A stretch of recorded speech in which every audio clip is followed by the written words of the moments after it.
రామ్ చరణ్, జాన్వీ కపూర్ జంటగా బుచ్చిబాబు సినిమా ఇటీవలే పూజా కార్యక్రమంతో లాంచ్ అయింది. ఈ కార్యక్రమానికి మెగాస్టార్ చిరంజీవితో పాటు పలువురు దర్శక నిర్మాతలు హాజరయ్యారు. ఉప్పెన ఫేమ్ బుచ్చిబాబుతో రామ్ చరణ్ చేస్తున్న ఈ సినిమాలో జాన్వీ కపూర్ హీరోయిన్గా నటిస్తుంది. ఇక ఈ చిత్రంలో కన్నడ స్టార్ హీరో శివరాజ్ కుమార్ ఓ కీలక పాత్రలో నటిస్తున్నట్లు ఇప్పటికే కన్ఫర్మ్ అయింది. అయితే తాజాగా మరో స్టార్ కూడా ఇందులో యాక్ట్ చేస్తున్నట్లు టాక్ వినబడుతుంది.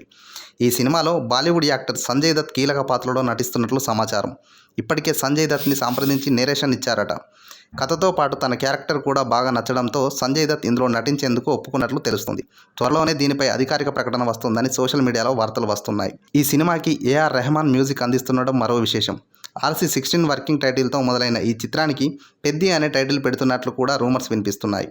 జూనియర్ ఎన్టీఆర్తో చేయబోయే సినిమాకి ఈ టైటిల్ను బుచ్చిబాబు రిజిస్టర్ చేశారు. అయితే రామ్ చరణ్ మూవీకి ఇది కరెక్ట్గా సరిపోతుందని బుచ్చిబాబు అనుకుంటున్నారట. దీంతో ఇదే టైటిల్ను ఫిక్స్ చేసినట్లు టాక్. దీనిపై ఇంకా అధికారిక ప్రకటన రావాల్సి ఉంది. రామ్ చరణ్ తన తర్వాతి సినిమాని కూడా లైన్లో పెట్టేశారు. సుకుమార్తో తన తర్వాతి సినిమా చేయబోతున్నారట చరణ్. ఈ చిత్రానికి సంబంధించిన అనౌన్స్మెంట్ చరణ్ పుట్టినరోజు అయిన మార్చి 27న రాబోతుందని టాక్.